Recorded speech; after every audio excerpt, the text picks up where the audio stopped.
Señor, venimos delante de ti nuevamente, Padre, para pedirte que tú bendigas tu santa palabra. Ya de por sí es bendecida, Señor. Permíteme predicarla con libertad. Ayúdame, Señor, a ser claro y transparente. Bendice el corazón de tus hijos, Padre, y que puedan recibir este mensaje. Señor, ayúdame a pegarme al texto, por favor, Señor. Te ruego que tú me des la capacidad, Señor, la gracia, la transparencia en las palabras, una buena explicación de ellos, Señor. Ayúdame a conectar mi mente claramente, Señor, con lo que hemos estudiado durante todos estos días. Te pido, Señor Jesús, que tu iglesia la prepares también para recibir este mensaje, Señor, y que todos juntos podamos ser edificados, Padre, a través de tu preciosa y santa palabra. Te lo pedimos en el glorioso nombre de tu Hijo amado Jesucristo. Amén. Amén. Por si fuera poco, dicen los que saben muchísimo más que nosotros, que estos son los textos más complicados de la Biblia para acabarla. Así de que, hermanos, abran su Biblia en Primera de Juan, capítulo 5, versos 6, 7 y 8.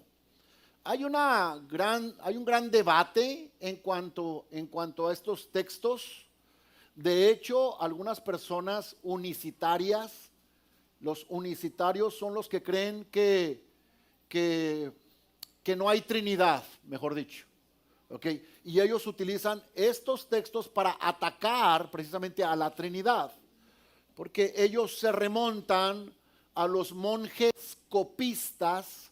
La palabra copista es los que copiaban.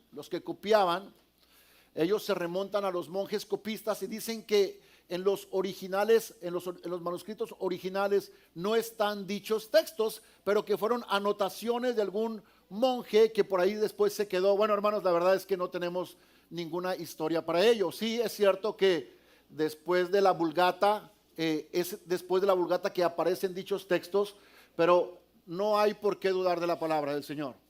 En verdad no hay por qué dudar de la palabra del Señor. Así como se nos ha enseñado que hay un final corto y hay un final largo del libro de Marcos, al final de cuentas es palabra del Señor y edifica. Así de que el día de hoy vamos a entender cuál es el centro de capítulo 5, versos 6, 7 y 8. Vamos a ver qué nos quiere decir esto. Y básicamente lo que nos quiere decir nos está hablando de el por qué debemos de tener fe en Jesucristo. ¿Okay? El centro de capítulo 5, versos 6, 7 y 8 es el por qué debemos de tener fe en Jesucristo para salvación. Si eso se queda en su mente el día de hoy, el trabajo fue hecho. Pero vamos a tratar de desarrollar esto de una manera un poquito más amplia para que nos quede claro. Vamos a ver algunas aplicaciones, algunos ejemplos que nos pueden ayudar a entender qué es lo que está hablando el apóstol. Dice, este es Jesucristo. Escuche la aseveración. Este es Jesucristo. De entrada, ahí nos está aseverando. Nos está aseverando de quién está hablando. Y luego ahora nos lo va a presentar. Escuche cómo nos lo presenta. Que vino mediante agua y sangre. Punto y coma. No mediante agua solamente, sino mediante agua y sangre. Ratifica. Y dice, y el Espíritu, con E mayúscula, y el Espíritu es el que da testimonio. Porque el Espíritu es la verdad. Marque la palabra testimonio, por favor. 7, porque 3 son los que dan testimonio. ¿En dónde? En el cielo. ¿Ok?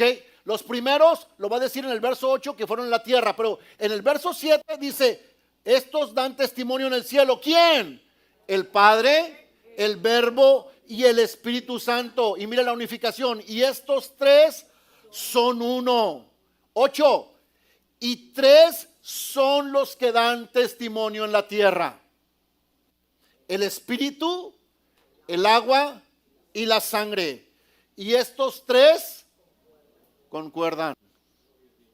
Puede sentarse, por favor. Yo creo que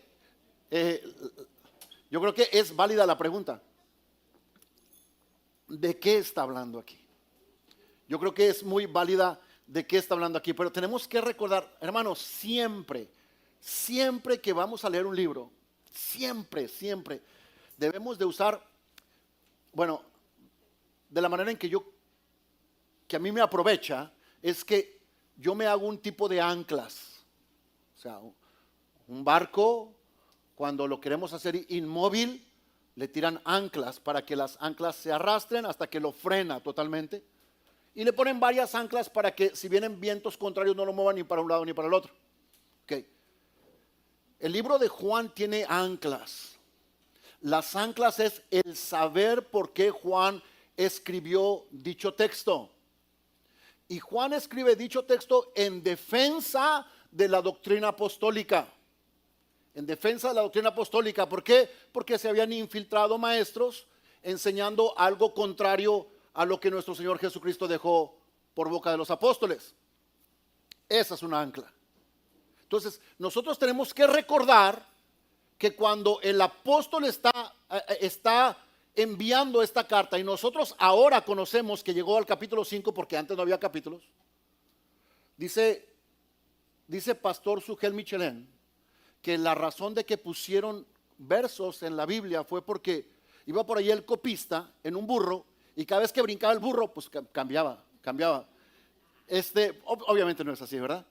Pero se trata de dividir para nuestra mejor comprensión, pero antes no había divisiones. El apóstol Juan está a punto de cerrar la carta y está haciendo una síntesis de los 4 capítulos que conocemos nosotros anteriores. Está haciendo una síntesis de ello. Entonces quiere dejar en claro quién es este Jesús, puesto que los gnósticos dudaban de este Jesús diciendo que no era divino. Entonces Juan quiere ratificar esto. Y Juan va a la corte, va a usar una corte como ejemplo. Y en los 3 textos que leímos, en cada uno de ellos aparece la palabra testimonio. Testimonio y luego el último, testimonio. ¿Por qué la palabra testimonio? Bueno, usted lo va a saber a continuación. Lo va a saber a continuación. Debemos de entender, hermanos, que para cuando Juan está escribiendo esta carta, el canon aún no está cerrado, es decir, el Nuevo Testamento no está completo. La magnitud del problema al que Juan está atacando es mayúsculo, al grado de que estas enseñanzas destruyeron iglesias completas. Así es de que Juan sale en defensa para callar a estos engañadores, los cuales enseñaban sus propias doctrinas, sus propias enseñanzas, y ellos mismos se erigían como líderes de estas doctrinas. Okay? Ellos enseñaban lo que enseñaban y ellos mismos se autoproclamaban apóstoles. ¿Les suena esto común? Pastores, evangelistas, profetas. Ellos se autoproclamaban. ¿Les hace ring en la cabeza esto? Sí, ¿verdad? Okay. Ellos se autoproclamaban de esta forma.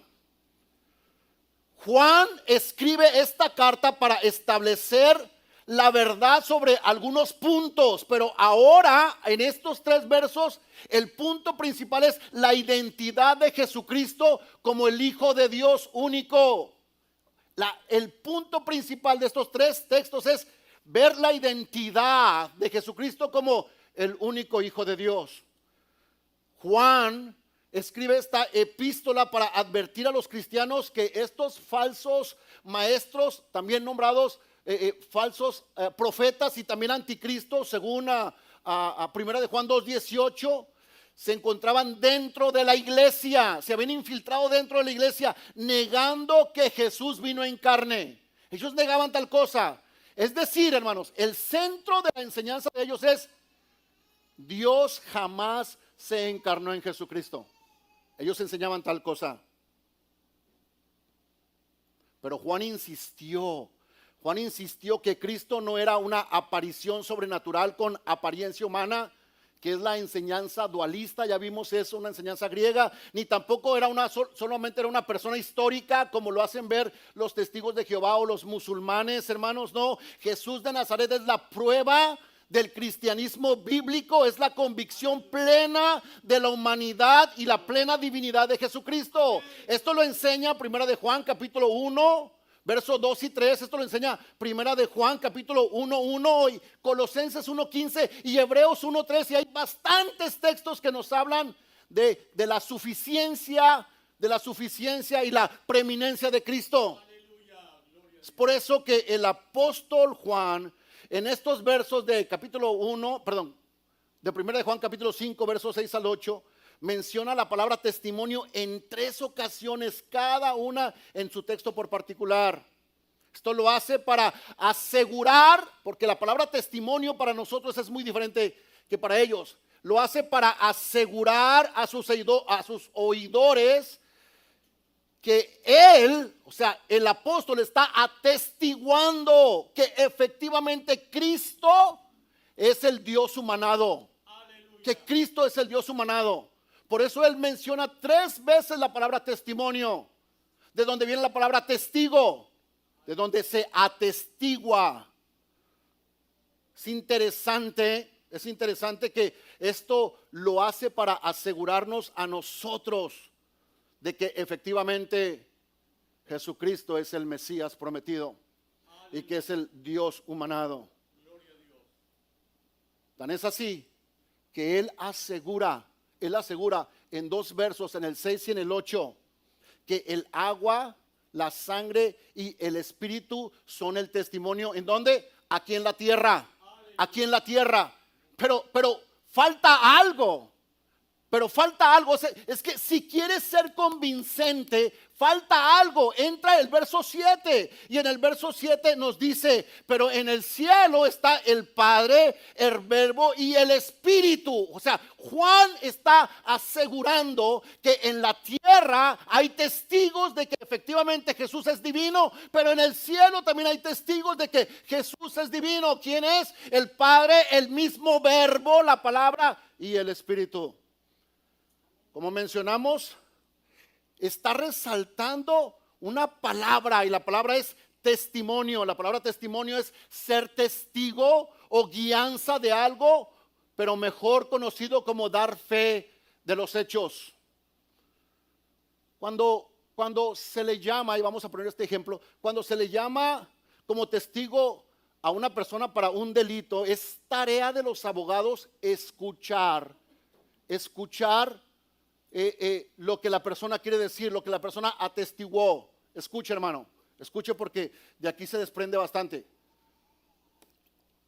Así es de que los abogados, si pasa un asesinato y hubo varios testigos, y los testigos lo vieron desde diferente ángulo, desde diferente perspectiva, hablan a todos aquellos testigos, los interrogan, y según el conocimiento de los abogados utilizan el conocimiento que ellos tienen de lo que presenciaron para utilizarlos en un momento dado en el juicio. Si el testimonio de ellos es débil, posiblemente no se use. Pero si el testimonio es débil, con ese se empieza para extraer información de la contraparte, para luego traer testimonios más fuertes y presentarlos al final para ganar el caso.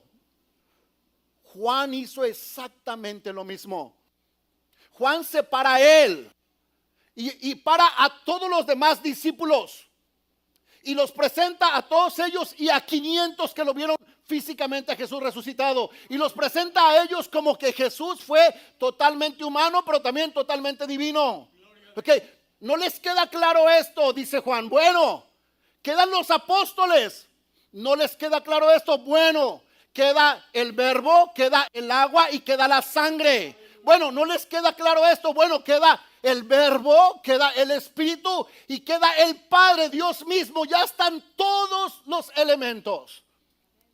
Y aún así habrá personas que no creerán.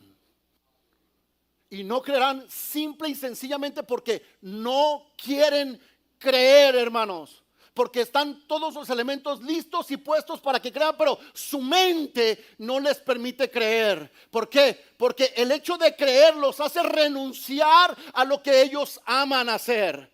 Pero como no quieren creer, prefieren seguir en sus delitos, dice la Escritura. Prefieren seguir en sus pecados. Existen 3 tipos de testimonio.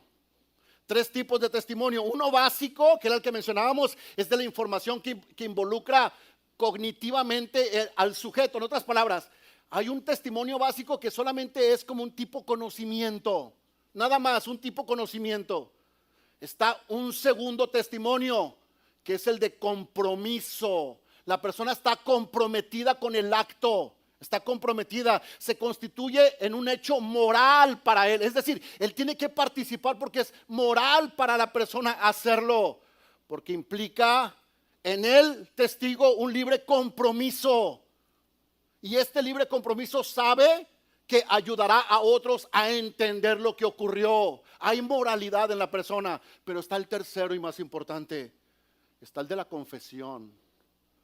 Es a través de la cual el cristiano adhiere a la causa que atestigua, incluso poniendo en riesgo hasta su propia vida con la intención de que su testimonio llegue a oídos de los más posibles. Es decir, esta persona lo confiesa de tal forma, lo declara de tal forma que no le importa que su vida vaya de por medio con tal de que el cúmulo de información que él tiene sea esparcida a todas las personas. Amén. 3 testimonios, uno básico, lo acabamos de ver, el de compromiso, donde hay moralidad, pero en este donde hay confesión, donde no le importa perder la vida con la finalidad de que el conocimiento que él tiene se esparza y pueda salvar a muchos. El apóstol básicamente está diciendo, si Jesús, está preguntando, si Jesús fuera lo que dicen los falsos maestros que es, entonces, Juan dice, entonces, ¿por qué todos los mártires confesaron a Jesús como el único Rey, Señor y Salvador de sus vidas? O sea, si es cierto que estos gnósticos tienen razón, ¿por qué los mártires murieron? ¿Por qué entregaron su vida? Juan quiere dejar en claro algo, hermanos. Juan quiere decir, Cristo es digno de que deposites tu fe en Él. Es digno porque Él fue el que vivió, Él fue el que nació, Él fue el que vivió, fue el que murió y más aún fue el que resucitó. Él fue siempre humano y Él fue siempre divino. Es lo que está enseñando Juan. Juan quiere entrar a la mente y el corazón de sus oidores para decir, Jesús es digno de que deposites tu fe en Él. Aleluya. Ese es el punto central. Es el punto central de esto. Si la enseñanza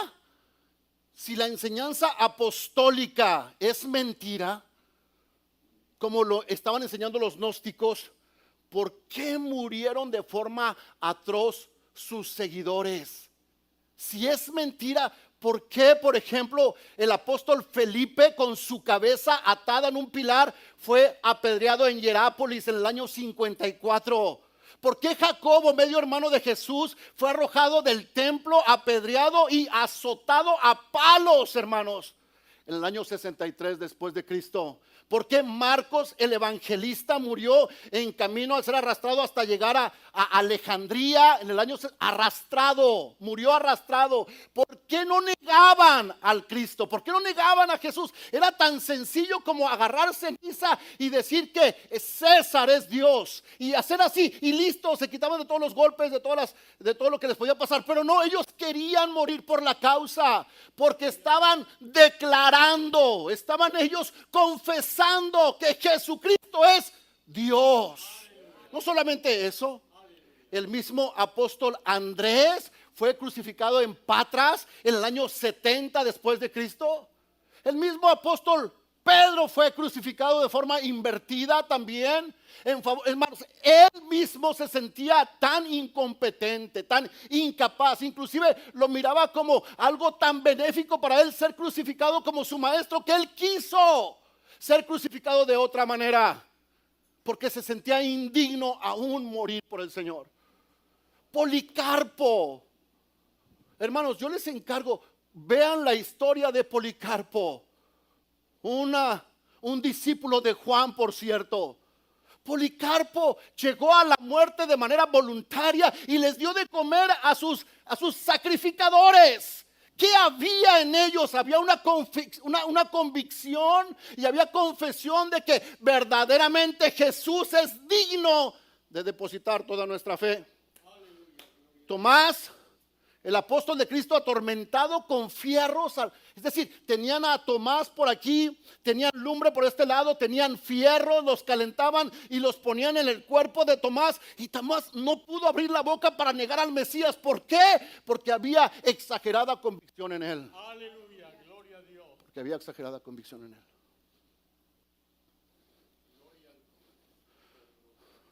Lucas, el que escribió el libro de Lucas y el libro de Hechos, colgado en el año 93 en un árbol de olivo, colgado.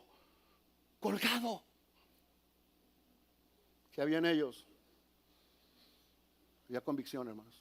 A mí me resulta a veces hasta un poquito comediante, cómico esto, que la palabra testimonio, o la palabra de donde se desprende la palabra testigo, viene del griego mártir.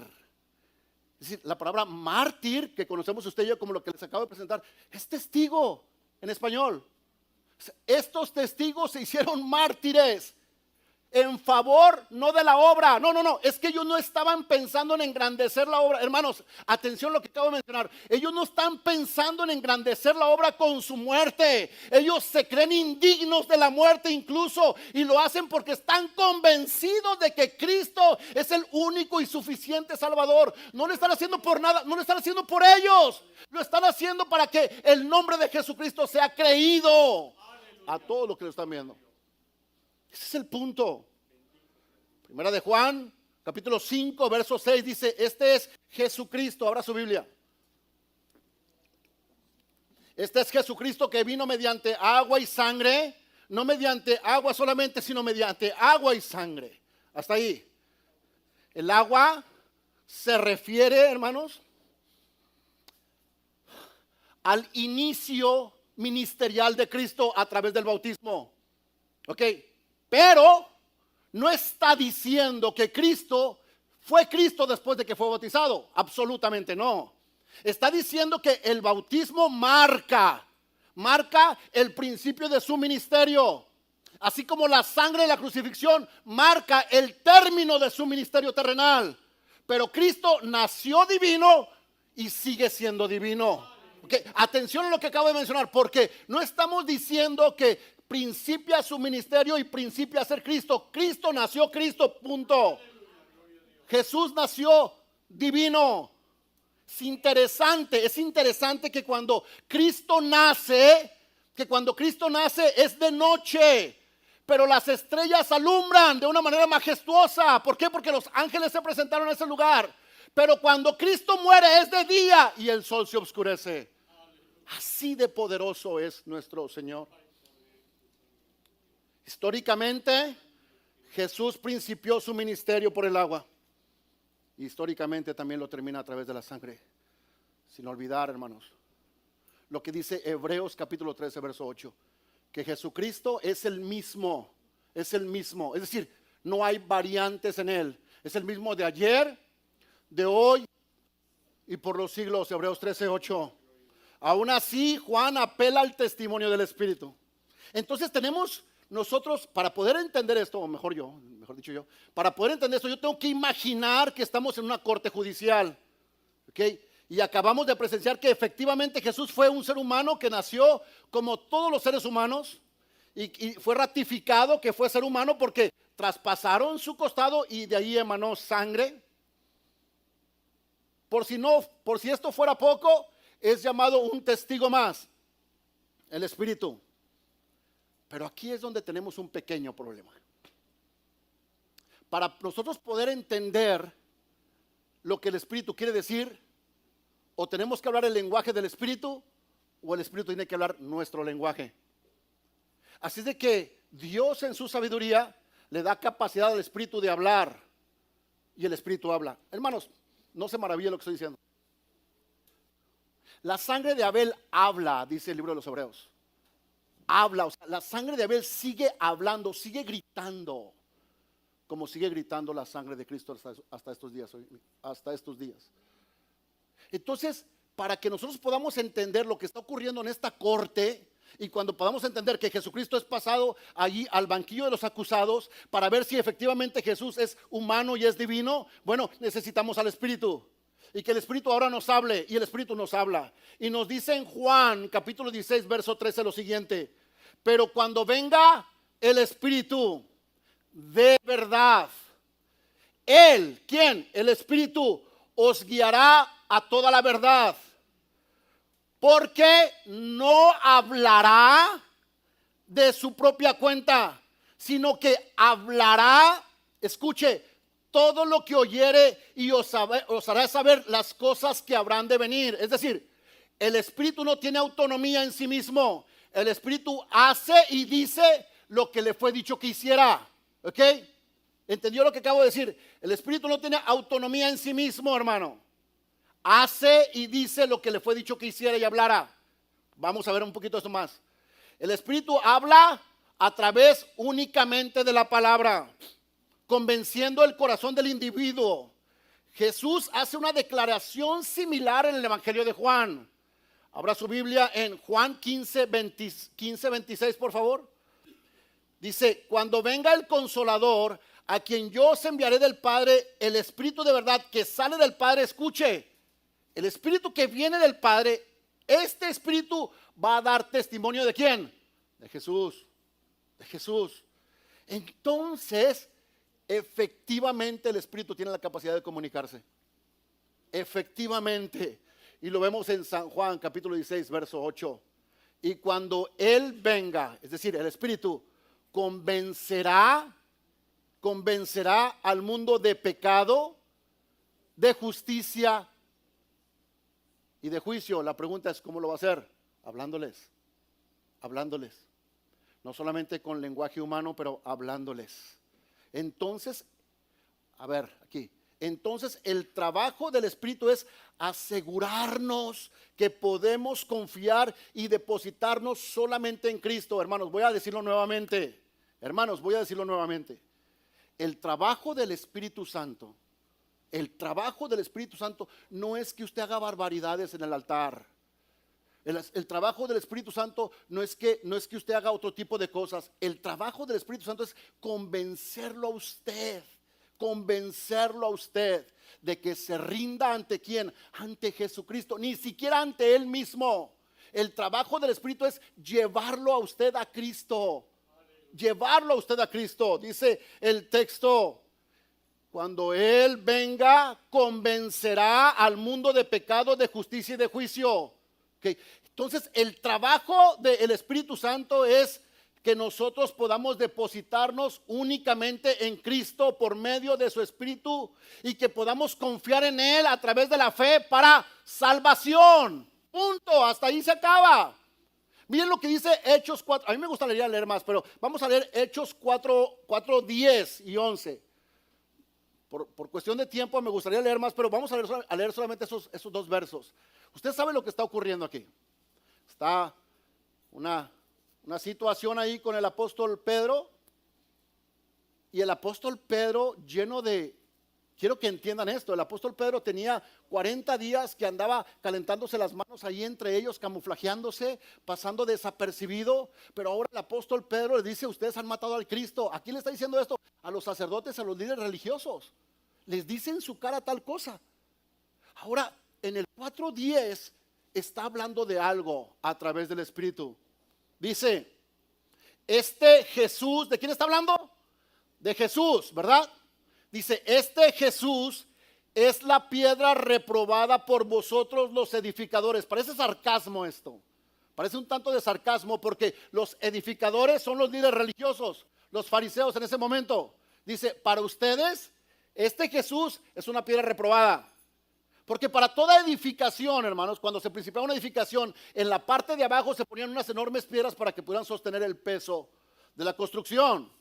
Está diciendo esto, este Jesús, el que ustedes crucificaron, es la piedra reprobada por vosotros los edificadores, pero este ha venido a ser cabeza del ángulo. Dice 11, y en ningún otro hay salvación. Porque no hay otro nombre bajo del cielo dado a los hombres en quien se pueda ser salvo. Solamente en quién, en el nombre de Jesucristo. Está presentándolo de tal forma y está asegurando que sus enseñanzas no tienen ninguna autoridad y poder para poder llevarlos a la salvación. Que el único que tiene autoridad para la salvación es Cristo Jesús. Es Cristo Jesús, hermanos. La tarea del apóstol Juan es que podamos confiar en Jesús como nuestro suficiente y único Salvador. Nuestro suficiente y único Salvador. No necesitamos nada más. Pero la fe, siendo el objeto, la fe es el objeto, tiene que ser puesta en un sujeto. ¿Se entiende lo que acabo de mencionar? La fe, siendo el objeto, se tiene que depositar en un sujeto. Es decir, yo tengo fe, mejor dicho, mejor usted tiene fe. Usted tiene fe de que si ahorita entra un boxeador profesional, pero un boxeador de verdad, profesional, ya, ándele ese, no ese. Yo no dije nada, usted dijo. Y llega aquí enfrente, hermanos, y armamos una especie de cuadrilátero, y luego él dice, si alguien me reta y me gana, yo les construyo la iglesia. Y usted dice, pastor, nosotros tenemos fe en usted, de que usted le puede ganar. Tenemos fe en usted. Y el pastor, pues ¿cómo se va a echar para atrás el pastor, verdad? Y luego entra el pastor, le ponen los, nunca ha usado guantes el pastor, malo para pelear. Pero ustedes tienen fe que ¿quién va a ganar? El pastor. ¿Por qué? ¿Qué quieren? La iglesia. Es decir, usted está mirando el beneficio que está allá y está depositando su fe en la persona que está aquí. Pero le está faltando algo. No tiene el conocimiento apropiado para saber a quién se está enfrentando y tampoco tiene el conocimiento apropiado para saber quién es su pastor en cuanto al box. Así es de que empieza la pelea, hermanos. No pasan 3 segundos y el pastor sale en camilla. Usted tuvo fe, objeto, y la depositó en un sujeto, en José Chávez. Y no tenemos iglesia todavía. ¿Qué? Pero lo que está diciendo Juan es algo distinto. Lo que está diciendo Juan es la fe como objeto tiene que ser depositada en un sujeto que sea suficiente para avalar y cumplir las promesas que él ha dicho. Vamos a verlo. Okay. La fe, siendo el objeto, tiene que ser puesta en el sujeto, en este caso en Jesucristo. Para creer en Jesús, hermano, primero debemos de saber algo de Él. Para creer en alguien, primero tenemos que saber algo de Él. Este conocimiento constituye la noticia de la fe. Y esto lo vemos en Romanos capítulo 10, verso 17, verso 14, 15, 16 y 17. Okay. Sin embargo, conocer, y esto, hermano, si usted estuviera en las clases de los martes, lo aprendería. Sin embargo, conocer un conjunto de enseñanzas no basta para tener fe. No basta para tener fe. Menos para tener fe salvadora. También debemos afirmar la veracidad de dicho contenido. En otras palabras, no porque hable bonito usted le va a creer. Usted tiene que comprobar, como lo hacía la iglesia de Berea, que efectivamente lo que está hablando es correcto. ¿Ok? Punto número 1. Usted tiene que depositar su fe en el sujeto y conocer quién es el sujeto. Ahora, ya tiene conocimiento del sujeto, no quiere decir que su conocimiento sea suficiente para depositar su fe en esa persona. No, falta todavía un poquito más. La fe salvadora requiere de algo. Mire, hay millones de personas que saben algo acerca del cristianismo, pero no creen que sea cierto. Lo saben. O sea, saben algo del cristianismo, pero no creen que sea cierto. En otras palabras, hay personas que creen en Dios, pero no le creen a Dios.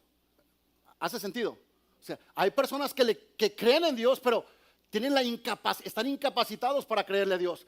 La fe salvadora requiere creer con convicción de que el contenido de la noticia es verdadero. Yo sé que aquí se va a reír usted. Finalmente, ni siquiera conocer los hechos y creerlos como ciertos basta para hacernos cristianos. Ya lo llevé por 3 puntos. Y yo hoy en la mañana cuando estaba leyendo esto, hasta yo solo me solté. Entonces, ¿qué es pues José Chávez? Ahorita le voy a decir qué es lo que es. Primero, finalmente, ni siquiera conocer los hechos y creerlos como ciertos basta para hacernos cristianos. ¿Por qué le digo esto? Porque El libro de Santiago, capítulo 2, 19, nos dice que aún los demonios, ¿qué dice? Creen. ¿Y qué pasa? Tiemblan. Entonces, no es suficiente esto. No es suficiente. La fe consiste en conocer algo del sujeto, en este caso de Cristo. Entonces, mi fe consiste en confiar toda mi eternidad en las manos de Jesucristo. Es confiar toda mi eternidad en las manos de Él. Pero ¿cómo le voy a hacer? Tengo que tener testimonio de quién es Él. Tengo que saber quién es Él. ¿Y quién me dice esto? El Espíritu. ¿A través de qué? De la palabra. Entonces la palabra se encarga de atestiguar que efectivamente Jesucristo es suficiente para salvarme y es el único que tiene la capacidad para hacerlo eternamente, hermanos. Para hacerlo eternamente. Ejemplo, hermano, vean esto.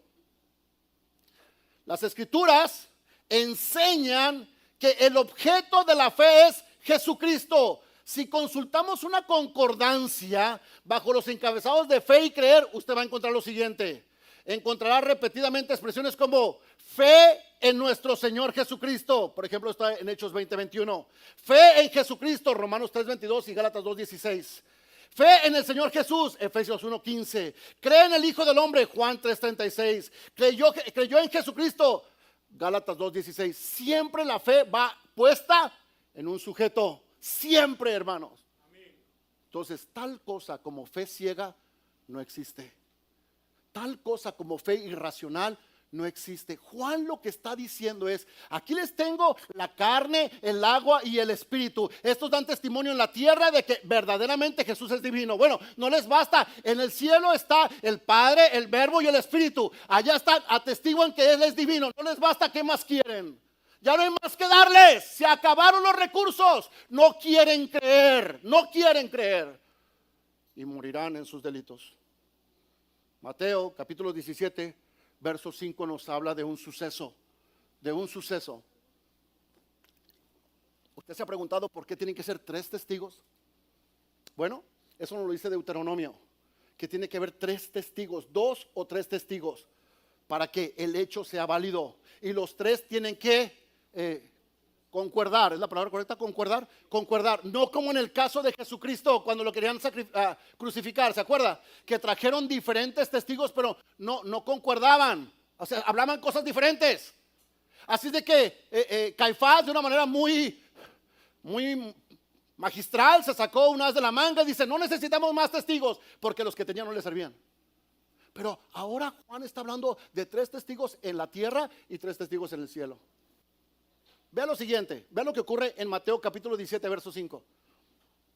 Mientras él aún hablaba, una nube de luz los cubrió, y he aquí una voz desde la nube que decía, hubo una voz desde la nube que hablaba, y estas fueron las palabras: este es mi Hijo amado, en quien tengo complacencia. Y luego vienen unas palabras, un indicativo tremendo, un indicativo imperativo: a él oíd, a él oíd. Al oír esto, los discípulos se postraron sobre sus rostros y tuvieron gran temor. Hermanos, si este hecho solamente lo hubiera visto un discípulo, este hecho no estuviera en la Biblia. No estuviera en la Biblia.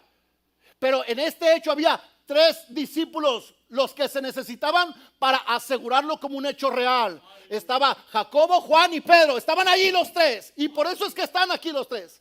Cuando está hablando de que está el Espíritu, está el agua y está la sangre, son 3 testigos asegurando de que Jesús es divino. De que Jesús es divino. No les basta, está el Padre, está el Verbo y está el Espíritu en el cielo. Asegurando ¿qué cosa? 3 testigos de que es divino. ¿Cuál es el punto de 1 de Juan capítulo 5, 6, 7 y 8? Deposítese en Jesucristo. Él es el único que tiene la capacidad para salvarlo eternamente.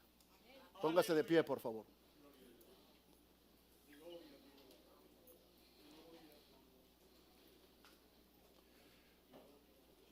Señor, estamos delante de tu presencia.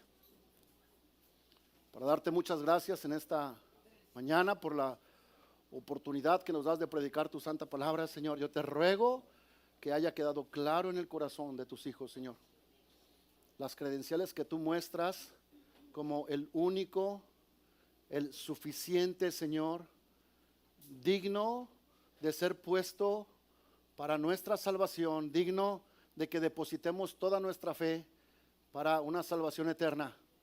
Yo te ruego que por favor tú bendigas mucho a tu iglesia, que permitas que comprendan este evangelio, Señor.